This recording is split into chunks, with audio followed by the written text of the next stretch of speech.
Shri Vashishtha coaching classes में आपका स्वागत है। बच्चों, कक्षा 8वीं एड ग्रेड अभ्यास पुस्तिका का जो अध्याय क्रमांक 9 है बच्चों, क्षेत्र मिति, उसका जो प्रश्न क्रमांक 1 है, जो वैकल्पिक रूप में आपको दिया हुआ है, यदि एक घन की भुजा को उसकी मूल भुजा से 10 गुना बढ़ा दिया जाए तो उसके आयतन में क्या परिवर्तन होगा। तो बच्चों, हमें सीधा पता है कि भाई 10 गुना करना है, तो हमें पता है कि जो घन का आयतन होता है, घन का जो आयतन होता है वो होता है भुजा गुणा भुजा गुणा भुजा, मतलब 3 बार भुजा का गुणा करना है। तो 10 गुना करना है तो 10 गुणा 10 गुणा 10 अपन करेंगे तो 10 दम 100, और 100 में जब 10 का गुणा होगा तो ये हो जाएगा आपका 1000। मतलब इसका जो सही उत्तर है अपना वो कितना है बच्चों, 1000, ये वाला। तो हो जाएगा 1000 गुना। ठीक है। इसी का प्रश्न क्रमांक 2 क्या है बच्चों, 1 घन मिलीमीटर किसके बराबर होगा, और आंसर सेंटीमीटर में दिया है। तो हम लिख लेंगे 1 सेंटीमीटर बराबर होता है 10 मिलीमीटर। अब भाई उसने मिलीमीटर का पूछा, सेंटीमीटर में आंसर देना, तो अपन इसको उठाकर ले आएंगे नीचे। तो ये हो जाएगा आपका 1/10 सेंटीमीटर बराबर मिलीमीटर। मतलब 1 सेंटीमीटर में 10 मिलीमीटर होते हैं और 1 मिलीमीटर में 1/10 सेंटीमीटर। अब इसी का हमें बताना है क्या, घन। तो 1/10 1/10 1/10 बराबर हो जाएगा 1 एकम 1 एकम 1, और 10 का गुणा होगा 3 बार तो 1000। ऊपर ले जाएंगे क्योंकि देखो 2 जीरो है, 3 जीरो, तो 3 अंक के बाद दशमलव 1 अंक, 2 अंक, 3 अंक, तो यहाँ पर लग जाएगा दशमलव, और सेंटीमीटर का भाई यहाँ सेंटीमीटर सेंटीमीटर सेंटीमीटर, तो सेंटीमीटर का घन। मतलब इसका जो सही आंसर होगा वो आपका ये सी वाला होगा। ठीक है। इसी का जो प्रश्न क्रमांक 3 है बच्चों, वो आपको क्या दे रखा है, 2 बेलनों की त्रिज्याओं का अनुपात 1:2 है और इनकी ऊंचाई का अनुपात 2:3 है। तो आयतनों का अनुपात क्या होगा। तो देखो हम सबसे पहले निकाल लेते हैं भैया, बेलन 2 है तो एक अपन ने बेलन बोल दिया एक और एक दूसरा। तो देखो पहले बेलन की जो त्रिज्या वो मैं बोल दे रहा हूँ R1 बराबर 1, और दूसरे बेलन की त्रिज्या को R2 बराबर बोल दे रहा हूँ 2। पहले बेलन की जो ऊंचाई उसको H1 बराबर बोल देते हैं 2, और दूसरे बेलन की जो ऊंचाई उसको बोल देते हैं H2 बराबर 3। अब इनके आयतनों का अनुपात बताना, तो देखो बेलनों का आयतनों का अनुपात क्या होता है, पाई R स्क्वायर H। तो पहले बेलन को R1 H1 बोल देंगे, और जो दूसरा बेलन है आपका, इसी का जो दूसरा बेलन है उसको हम बोल देंगे पाई R2 का वर्ग और H2 का। बस इतना बोलना है, बस इसको हम हल कर देंगे बच्चों।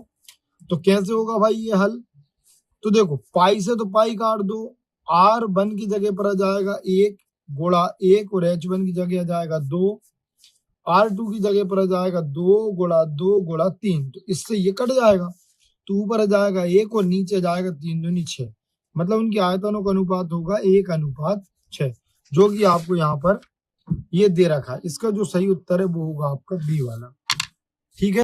इसी का प्रश्न क्रमांक 4 क्या है बच्चों, एक समचतुर्भुज के 2 विकर्णों की लंबाई क्रमशः 30 सेंटीमीटर और 16 सेंटीमीटर है, इसका क्षेत्रफल कितना होगा।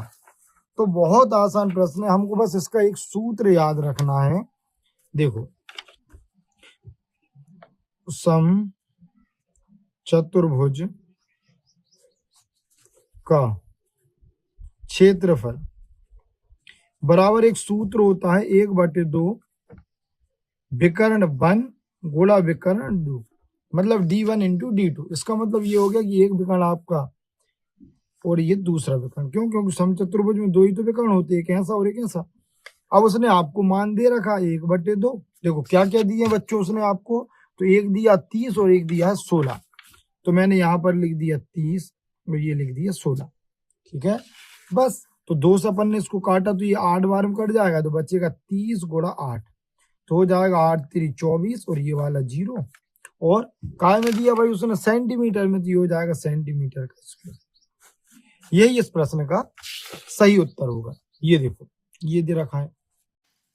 अब बच्चों इसी का जो प्रश्न क्रमांक 5 है बच्चों की, यदि एक घना विकार टंकी जिसमें ढक्कन नहीं है की लंबाई 1 मीटर, चौड़ाई 1 मीटर और गहराई भी 2 मीटर है, तो टंकी का पृष्ठीय क्षेत्रफल ज्ञात करो। देखो टंकी का क्षेत्रफल ज्ञात करना, पृष्ठीय क्षेत्रफल मतलब घन का करना, लेकिन उसने आपको एक बात बोला है कि इसमें ढक्कन नहीं है, तो इसका जो सूत्र बनेगा वो क्या बनेगा।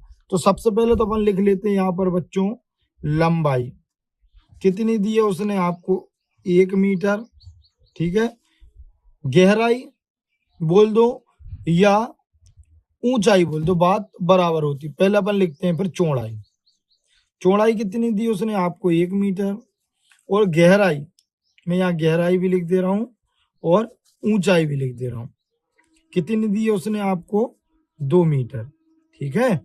बस अब इसका अपन को यदि पृष्ठीय क्षेत्रफल बताना तो उसका जो सूत्र होगा वो क्या होगा बच्चों, पृष्ठीय क्षेत्रफल बराबर होगा लंबाई गुणित चौड़ाई धन चौड़ाई गुणित ऊंचाई धन 2 ऊंचाई गुणित लंबाई। यही होगा, इसमें से यहाँ से 2 हट जाएगा, क्यों, क्योंकि यहाँ पे ढक्कन है ना, ऊपर वाला है नहीं, बस लिख दो। तो देखो लंबाई दी है 1, चौड़ाई दी है 1, ये वाला 2, लंबा चौड़ाई दी है 1, गहराई या ऊंचाई दी है 2, फिर 2 ऊंचाई 2 दी है और लंबाई 1 दी है। बस हल कर दो तो ये तो हो गया 1 एकम 1, ये हो जाएगा 2 दूनी 4 और ये भी हो जाएगा 2 दूनी 4, मतलब उत्तर आ जाएगा आपका 9 सेंटीमीटर वर्ग, जो कि हमें ये दे रखा है। देखो बस इतना ही करना है। हमारे चैनल को लाइक करें, सब्सक्राइब करें, हमारा थोड़ा सपोर्ट करें। Thank you for watching.